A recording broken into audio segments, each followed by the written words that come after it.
Hello, Davey. Hello. Hey, That is probably the most metal mic stand that I've ever seen. It's the mic of Sarlacc. thank you, man. Yeah. How you Yeah, doing? Sauron for the win. That's what it is. Yeah, yeah, Yeah. yeah, yeah. How you doing? You okay? Oh, really nice day, actually. So yeah, I'm doing really well, and you I'm on your good, side? man. Everything is busy as always, and I'm just going from project to project. I'm enjoying it. So there's more to come, Oh obviously. yeah. Endless. Hey, man, where's the octopus?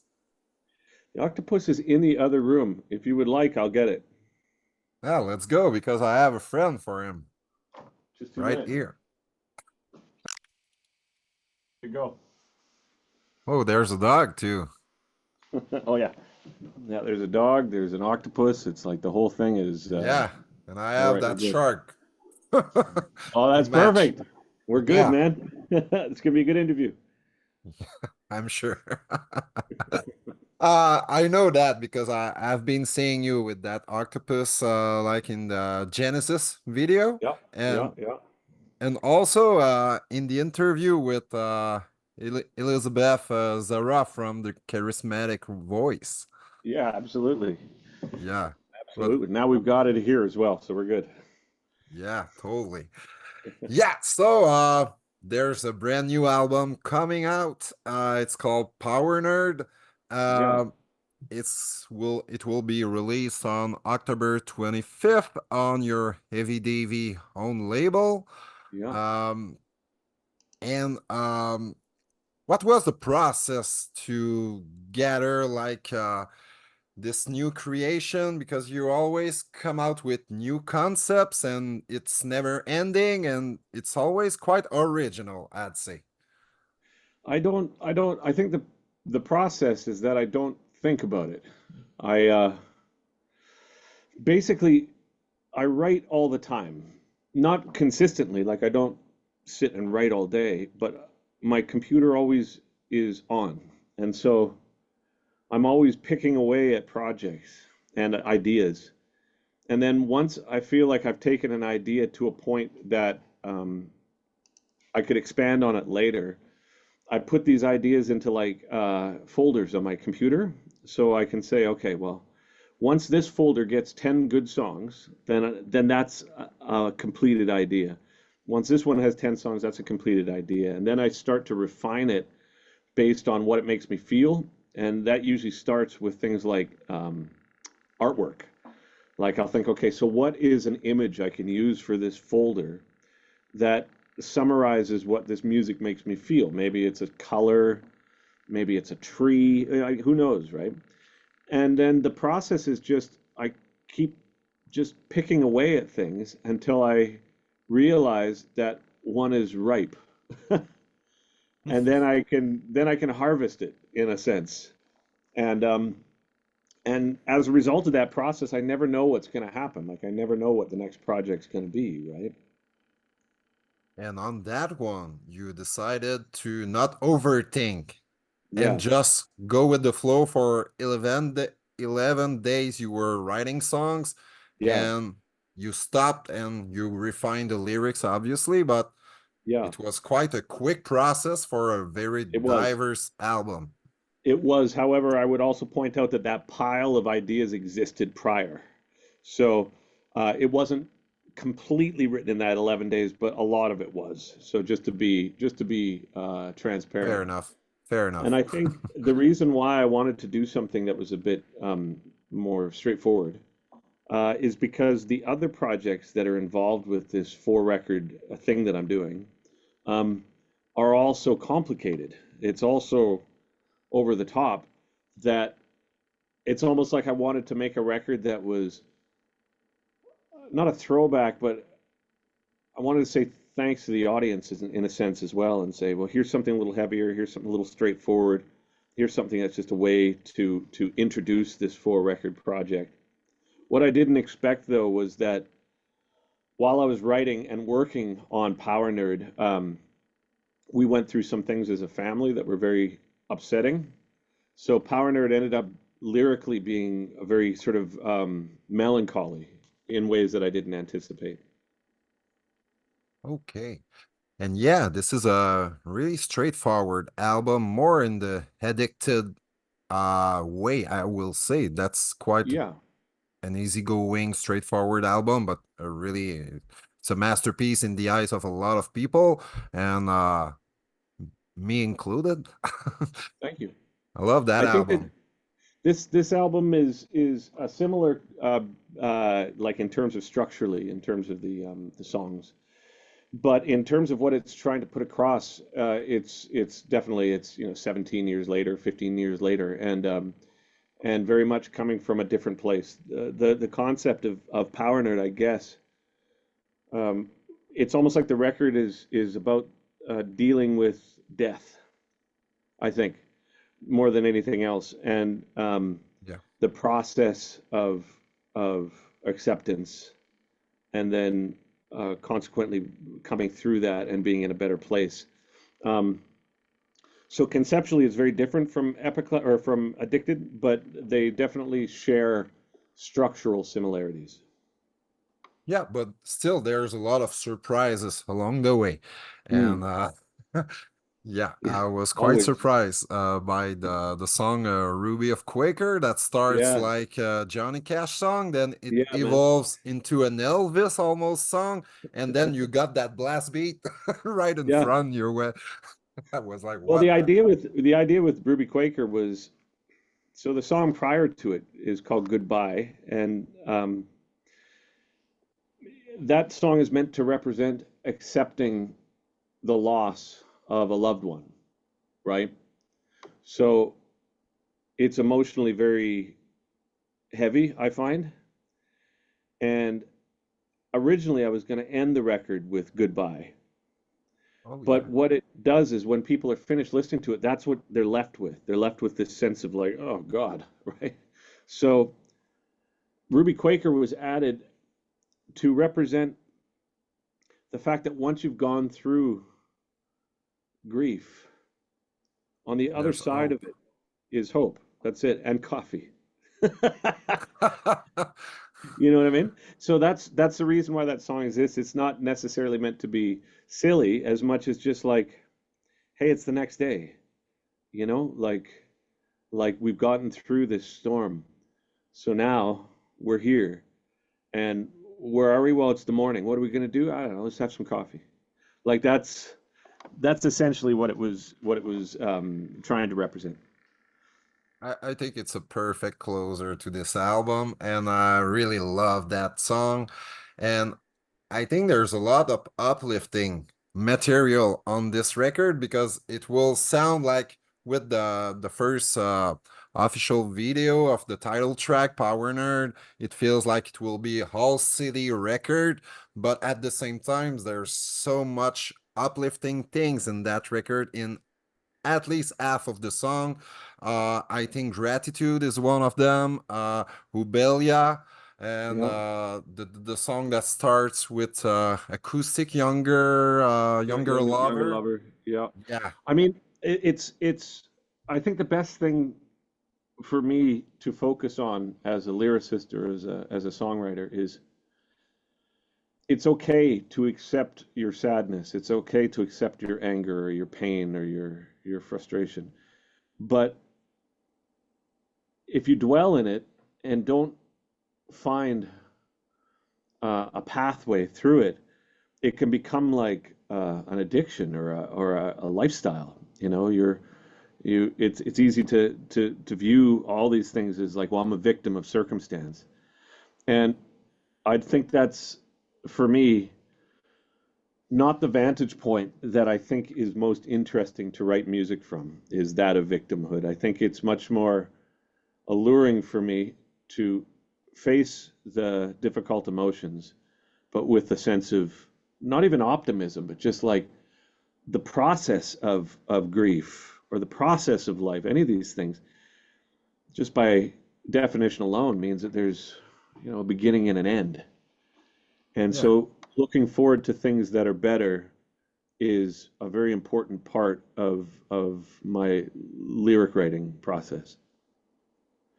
Totally, and I agree with everything you said, and also think that you have to be accountable in life. And yes, you got to live those emotions. It's not Yeah. hiding behind them. No, It's or no. like putting them at your back, and you will Yeah, just carry them as a burden with you. that's it.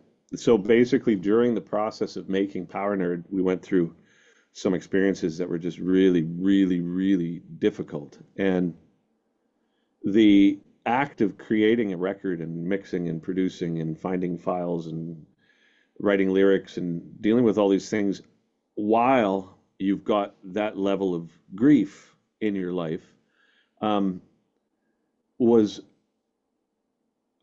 I've never experienced that before. It was so difficult and difficult in a way that for the first time ever in my professional career, I thought I wasn't going to be able to finish it.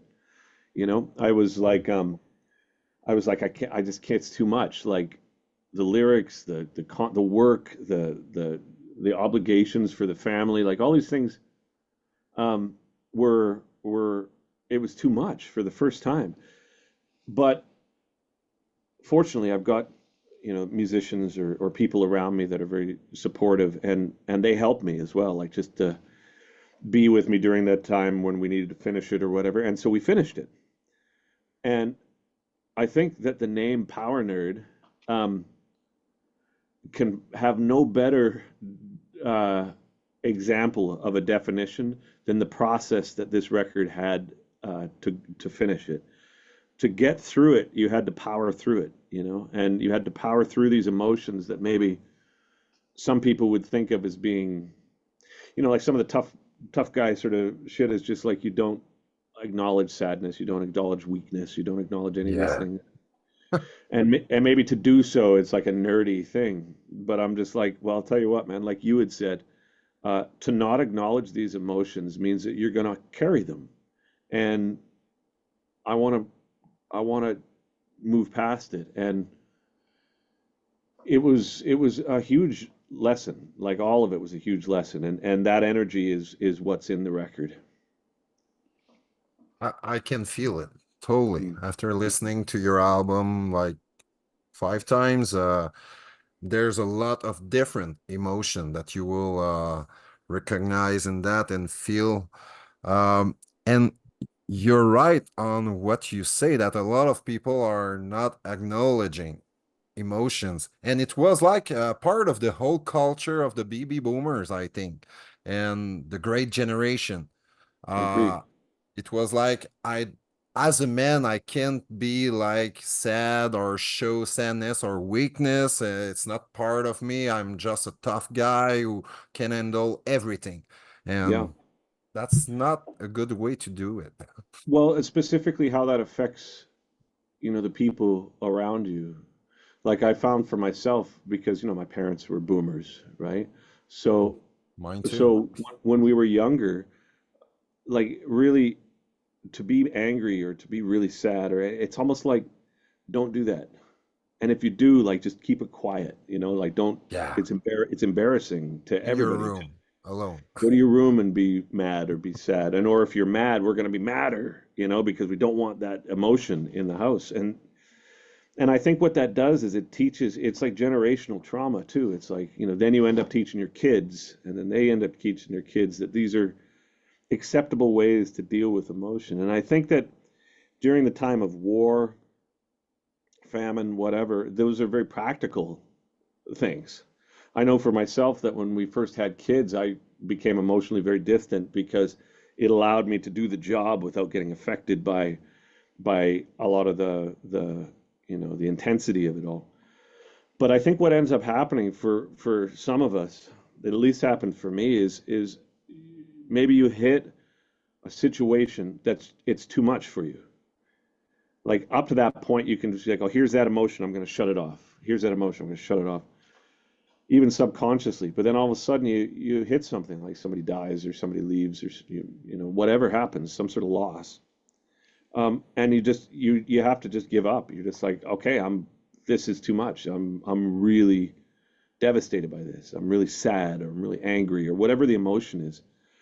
And this was the first time in my life during the writing and recording of PowerNerd and the mix that I had a moment like that where the emotions were more than I had the ability to suppress. And then once that starts happening, I think all that stuff from the past also comes out. Yeah. You know what I mean? Absolutely. It's part of And you. then, holy shit. But once that dam breaks, it's like there's a certain part of me that during the writing of this, I'm thinking, God, is this what it's going to be like for the rest of my life? Like, I'm going to watch a TV commercial. It's going to make me cry. This is insane. Like, it's like you're so emotionally raw. And again, my work functions in the way that it does because I draw from my current circumstances um, as inspiration for what the album I'm working on is about. And so it's almost like you're making novels in a sense rather than making records. It's like you go through an experience and you're like, okay, this reacted like this, or this experience made me feel this way, or whatever. And then the music becomes like the exhaust of that process. And so with this one, it just so happened that this uh, traumatic experiences happened at the same time as the writing, so that's what it became about, right? On some level. And it was very weird, man. Been I've never been in a scenario where my emotions were in control of me in a way, like I couldn't stop the crying. I couldn't stop the anger. I could like all these things that were just they decided to sort of like appear. And then once they did, I was like, oh shit, I guess we have to go through this.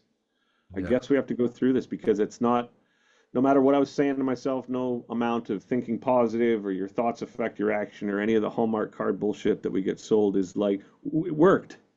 So I was like, I guess this is part of my lesson right now is to sit with this and deal with it. And so we did. And Power Nerd happened at the same time, which is unexpected. It brought you, I think, some wisdom, and I agree. you evolve as a I man, as agree. a human being, I agree. totally. I agree. And that's where the value of this record is for me personally, is that um, although not perfect, it was completed during a period where it seems like that was not going to happen. And although not a perfect vocal performance, lyrically and the intent, it's honest and it sounds like how I felt. So Totally. that's the criteria, Yeah, there's so much feelings into that album, and yes, and quite often artists will do their best work while they are like living like things that are like grief or sadness or Mm, like a really difficult period of time, mm, addiction even, yeah, yeah. and so when everything is all good, you're happy, the best time of your life, it's not the best record that will come out of those periods.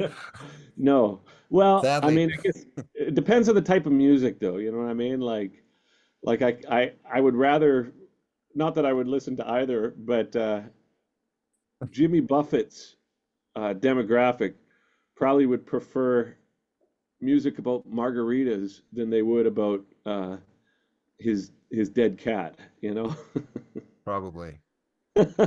So I think the demographic definitely is part of whether or not that's acceptable and what it is that your idea is. And I would say that,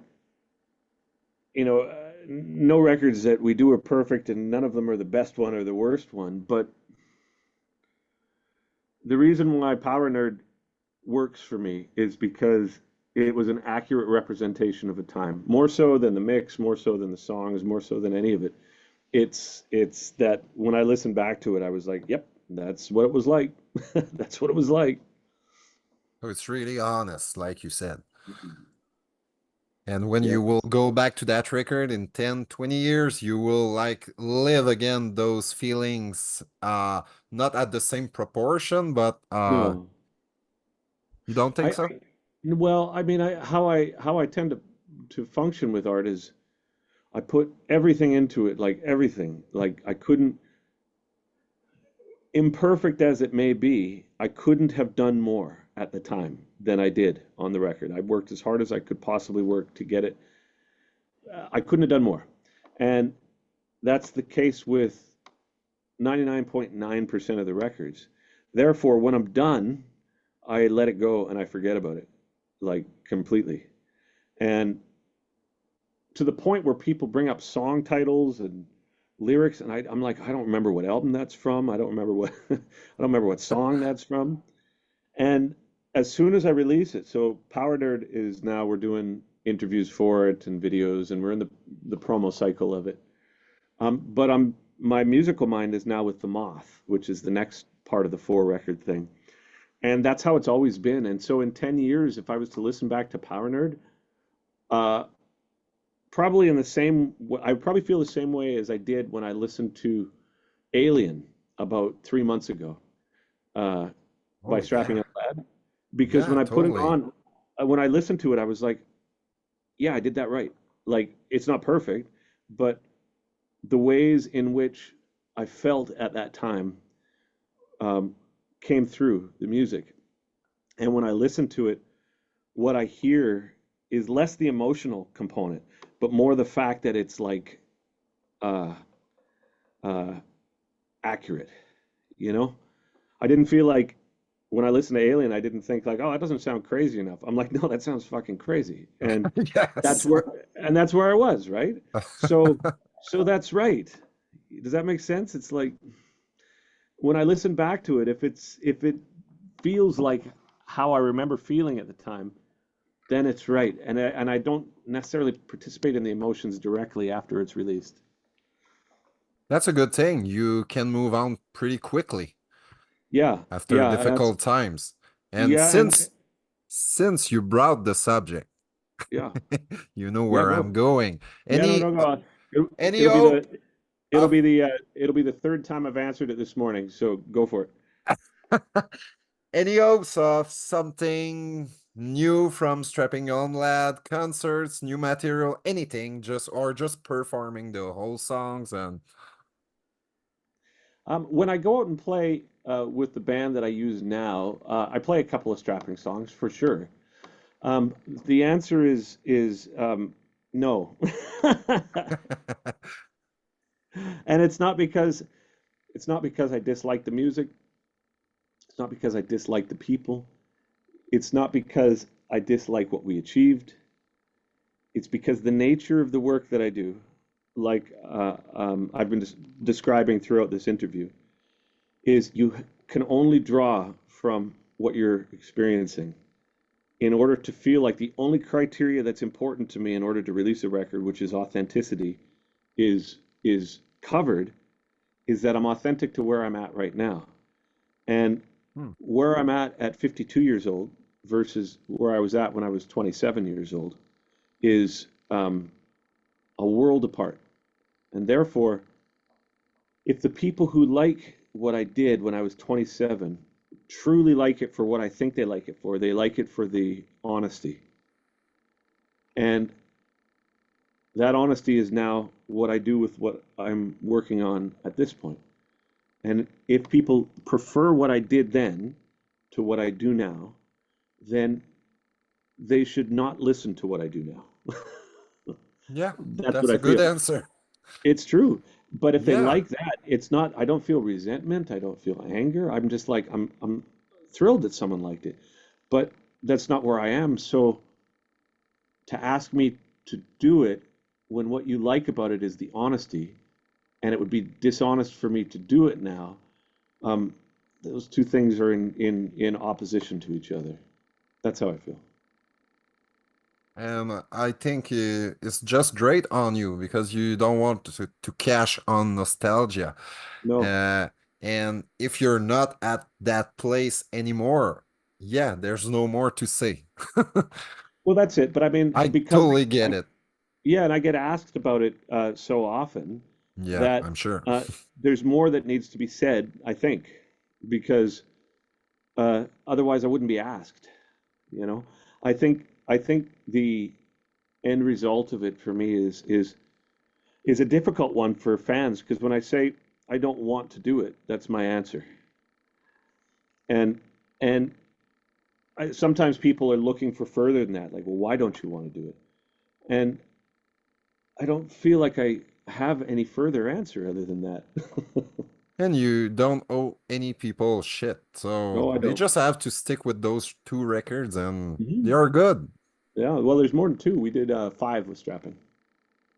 Yeah, I was speaking more the last two because you were talking about Alien, but yeah, Mm, total five records. sure. Yeah, yeah, And yeah. um and yeah, I like this collaboration with Gene Oglen and all Yeah, the other Gene's members. genius. Yeah. Yeah, no, It same, was dude. I thought it it was was great. genius. 100%. It was great. And I'm just not there anymore. So it's like, I don't want to do it. That's it. And you have so many more albums anyway that are in the pipeline. Well, So also, let's look at it this way. I'm at the age now where I can ask myself, what do I want with my life? Right? Um, and I could have before, but now I can really say, okay, in my 50s, what do I want to do with the rest of my life? You know, how many more years have I got? Maybe 25, 30 if I'm lucky. And um, with that, how do I want to spend that? Do I want to be making angry music in front of a whole bunch of people? And the answer to that is no, I don't. I'd rather work in a garden, you know? I And it's like like, the example. but it's true. Like I was talking to somebody the other day, and they were like, "Man, I miss touring so much." I saw an interview with a guy yesterday too. He's like, "I miss the smell of the venue. I miss the bus. I miss the coffee. I miss the late night chats." And I'm thinking, I hate all of that right Of now. that. Like, Yeah. I don't want fucking any of that. And but at the same time, I like playing for people because if they like the music, it's like a great thing, right? But what I often find in discussions with people about what I should do or what they should do or what any adult should do, it all comes back to people being confused about why somebody else doesn't want something that they like. And to me, that seems just so unbelievably like childish. It's like, I don't understand why you don't like the things that I like. And I'll say, well, okay, I don't like it Oh, because of this. I don't like it because of this and this. And they're like, yeah, but you're wrong because it's great. And I'm like, no, you think it's great. There's a difference, right? a But I big think that, one. well, the people in my life whom I'm close to and I care about overwhelmingly, we get past those points where it's like that's what you like and that's what I like and they're not the same and that's okay. But there's a lot of times where someone will say, I don't understand why you don't like this. And then when you explain it to them, they're still looking at you like with marbles for eyes, and they're just like, no, but I love that. And you're like, no, you love that. That's cool that you love that. But like touring for me, the thing I like about touring is being able to participate with the audience who have been so supportive. I like eating. Um, Me too. but the rest of it, man, like the romance of late night, like I don't fuck women when I'm out on tour, you know what I mean? It's like I don't do drugs when I'm out on tour. I don't drink. I mean, it's like it's I can't sleep. I'm constantly just like, holy shit, man, like this is a lot. And then a It, lot of the times it's like once I get to you get to Japan, for example, and you're like, oh my God, it's Tokyo. This is beautiful. But last time I went, it was like a 30-hour plane flight. And by the time I uh, got there, I was like so wrecked. exhausted. Oh my God.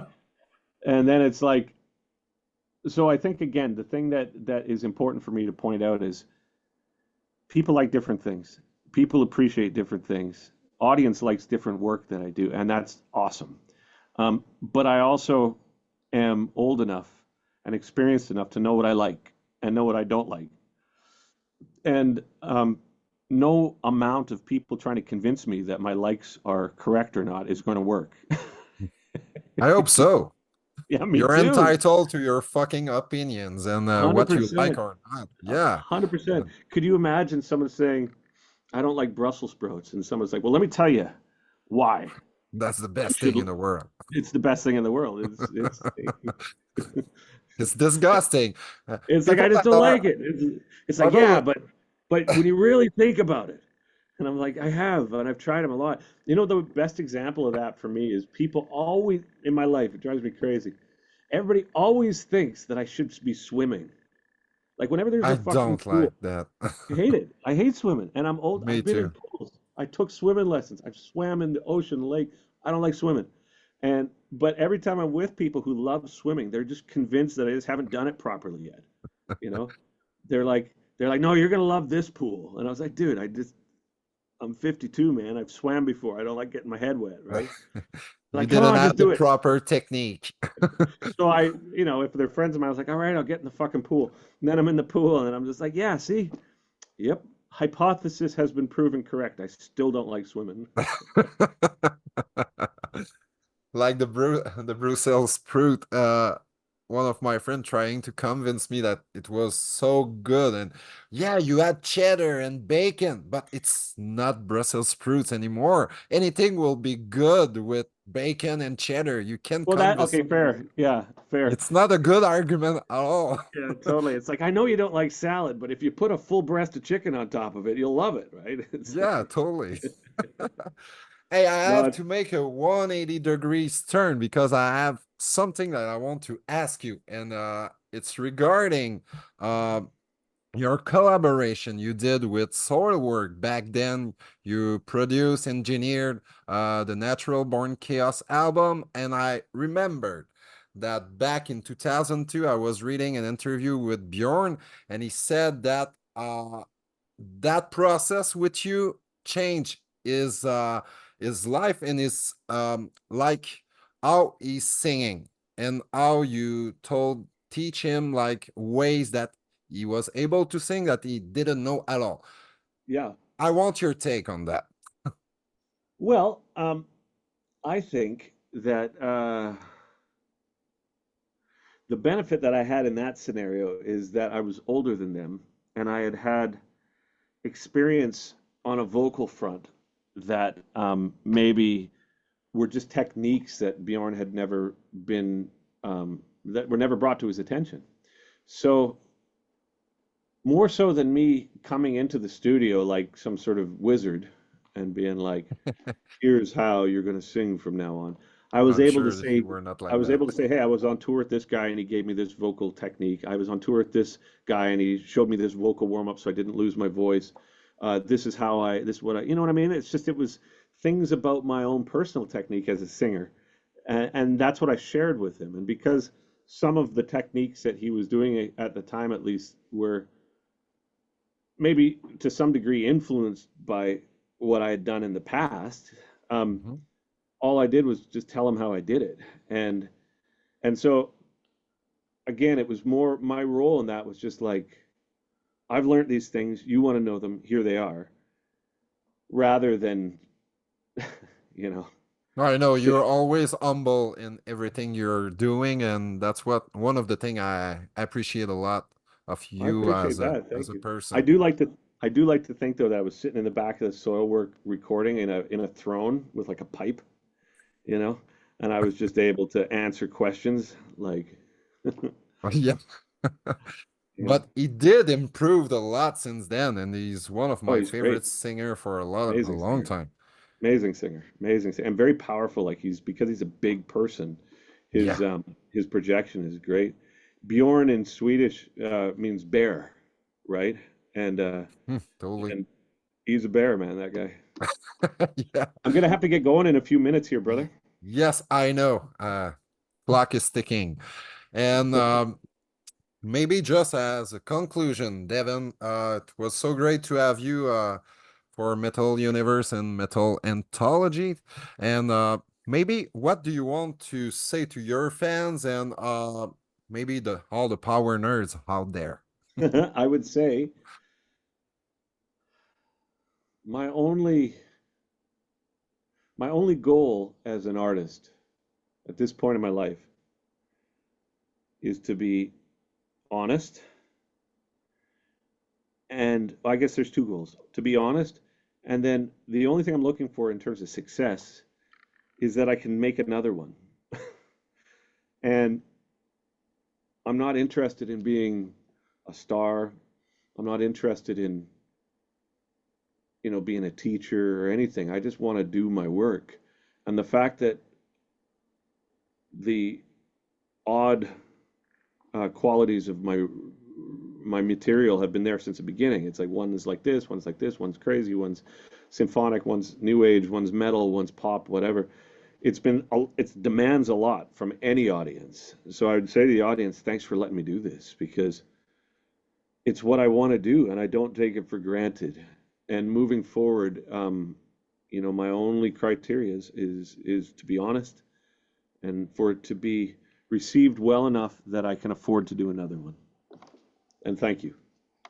That's so great. And I really like the fact that you are doing what you want to do and what you are inspired to do and Mm. not doing something for the purpose of doing it because it will be well received. You don't Yeah, care.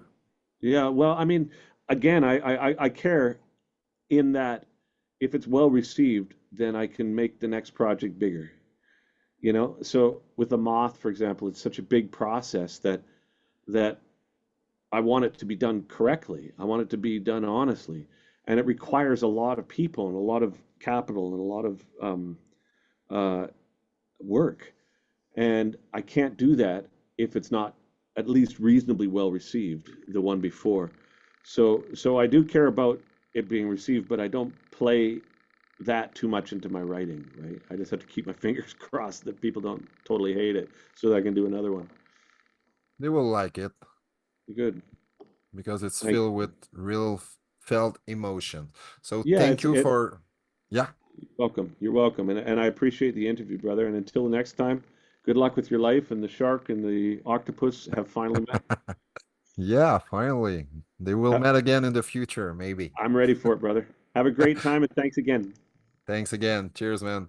Bye. Bye.